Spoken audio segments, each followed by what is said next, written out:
Hi சிஎஸ்கேன்னு இப்போ வந்து பார்த்தீங்கன்னா சென்னை சூப்பர் கிங்ஸ் ஆக்ஷனில் சம்பவம் பண்ணாங்க. ஐபிஎல் ஆக்ஷன்லாம் சக்ஸஸ்ஃபுல்லாக முடிஞ்சிச்சு. இப்போ வந்து சென்னை சூப்பர் கிங்ஸோட ஐபிஎல் 2024 பிளேயிங் லெவல் தான் நம்ம இந்த வீடியோவில் பார்க்க போகிறோம். சென்னை சூப்பர் கிங்ஸ் இந்த வருஷம் ஆக்ஷனில் யார் யார் எடுத்தாங்க அப்படின்ற ஒரு வீடியோலாம் வந்து பார்த்தீங்கன்னா ஏற்கனவே போட்டாச்சு. அதை வந்து பார்த்தீங்கன்னா மறக்காமல் செக் பண்ணி பாருங்கள். இப்போ இந்த வீடியோவில் சென்னை சூப்பர் கிங்ஸோட பிளேயிங் லெவல் பார்க்கலாம். சென்னை சூப்பர் கிங்ஸை பொறுத்த வரைக்கும் ஓப்பனிங்கில் டெவான் கான்வே, ருத்ராஜ் கெய்க்வாட் அப்படின்றது கன்ஃபார்ம்டு ஃபிக்ஸ்டு அப்படின்றது வந்து பார்த்தீங்கன்னா 100% கேரண்டி. சேஞ்சஸ் எதுவும் இருக்காதுன்னு நினைக்கிறேன். ஓகே, இப்போ ஒன் டவுனில் வந்து பார்த்தீங்கன்னா ஏகப்பட்ட குழப்பங்கள். ஒன் டவுனில் ரஹானி, அலிபாய், மொயின் அலி சொல்கிறேன், இவங்களாம் வந்து பார்த்தீங்கன்னா மாற்றி விளையாடிட்டு இருந்தாங்க. இப்போ வந்து பார்த்தீங்கன்னா அந்த இடத்துல இன்னொரு பிளேயர் வந்திருக்காரு, ரச்சின் ரவீந்திராவை 1.8 crore கொடுத்து வந்து பார்த்தீங்கன்னா சென்னை சூப்பர் கிங்ஸ் எடுத்திருக்காங்க.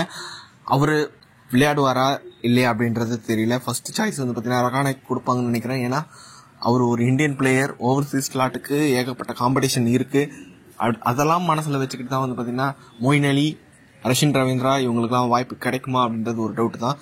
ஏன்னா ஓவர்சீஸ் ஸ்லாட்டை பொறுத்த வரைக்கும் தீக்ஷனா, பத்ரினா, கான்வே இவங்க 3 பேர் வந்து பார்த்தீங்கன்னா கன்ஃபார்ம்டு. அந்த ஒரு ஸ்லாட்டு 4th ஸ்லாட்டுக்கு வந்து பார்த்தீங்கன்னா கொஞ்சம் மாற்றி ஷஃபிள் பண்ணுவாங்க. ஒரு ஆஃப் ஸ்பின்னர் தேவைன்னா அலிபாய் கிட்ட போவாங்க. ஸ்பின் ட்ராக்காக இருந்தால் சென்னையில் மோஸ்ட்லி வந்து பார்த்தீங்கன்னா ஸ்பின் ட்ராக் தான். அப்படின்ற போது சென்னையில் அலிபாய் விளையாடுவாரா அப்படின்றதெல்லாம் வெயிட் பண்ணி தான் பார்க்கணும். நம்பர் 4ல் டேரல் மிச்சல் வந்து பார்த்தீங்கன்னா 14 கோடி கொடுத்து எடுத்திருக்காங்க. அவர் வந்து பார்த்தீங்கன்னா மேக்ஸிமம் பிளேயிங் லெவலில் இருப்பார் அப்படின்ற மாதிரி தான் இருக்குது. ஏற்கனவே சொன்ன மாதிரி 4 ஃபாரின் பிளேயர் தான் விளையாட முடியும். 1 கான்வே, மிச்சல், அதுக்கப்புறம் வந்து பார்த்தீங்கன்னா பத்ரினா.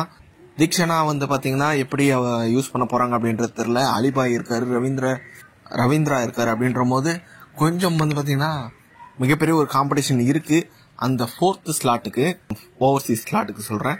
டேரல் மிச்சல் என்னை பொறுத்த வரைக்கும் கன்ஃபார்ம் விளையாடுவார் அப்படின்ற மாதிரி தான் எனக்கு தோணுது. அதுக்கப்புறம் டூபே நம்பர் 5ல் அதில் எந்த ஒரு மாற்றமும் கிடையாது. ஜட்டு நம்பர் 6, மகேந்திர சிங் தோனி நம்பர் 7, அதுக்கப்புறம் fast bowler, spinners Thakur, Deepak Chahar, Theekshana, Pathirana தான் இருப்பாங்க மோஸ்ட்லி. ரொம்ப குழப்பாம ஒரு சாலிட் பிளேயிங் லெவல்னா Ruturaj Gaikwad, Conway opening. One டவுனை பொறுத்த வரைக்கும் Ajinkya Rahane, Daryl Mitchell number 4, Shivam Dube number 5, Ravindra Jadeja number 6, Mahendra Singh Dhoni number 7, Shardul Thakur number 8, Deepak Chahar number 9, Theekshana number 10, Pathirana number 11. இன்னும் வந்து பார்த்தீங்கன்னா முகேஷ் சௌத்ரி, அதுக்கப்புறம் வந்து பார்த்தீங்கன்னா ரிஸ்பி மாதிரி பிளேயர்ஸ்லாம் இருக்காங்க. அவங்களாம் வந்து பார்த்தீங்கன்னா இம்பாக்ட் பிளேயராக வரதுக்கு கூட வாய்ப்பு இருக்குது. இம்பாக்ட் பிளேயர் அப்படின்ற ஒரு ரூல் வந்து பார்த்தீங்கன்னா ஐபிஎல் இருக்குது. அப்படின்ற போது சுச்சுவேஷனுக்கு ஏற்ற மாதிரி வந்து பார்த்தீங்கன்னா முகேஷ் சௌத்ரி, ரிஸ்பி அவங்களெல்லாம் வந்து பார்த்தீங்கன்னா எம்எஸ் தோனி யூஸ் பண்ணலாம். ஓகே, ஓவரால் வந்து பார்த்தீங்கன்னா என்னோட பிளேயிங் லெவல் உங்களை எந்த அளவுக்கு இம்ப்ரெஸ் பண்ணிச்சு, உங்களோட பிளேயிங் லெவலில் நீங்கள் வந்து கமெண்ட் பாக்ஸில் டைப் பண்ணுங்கள்.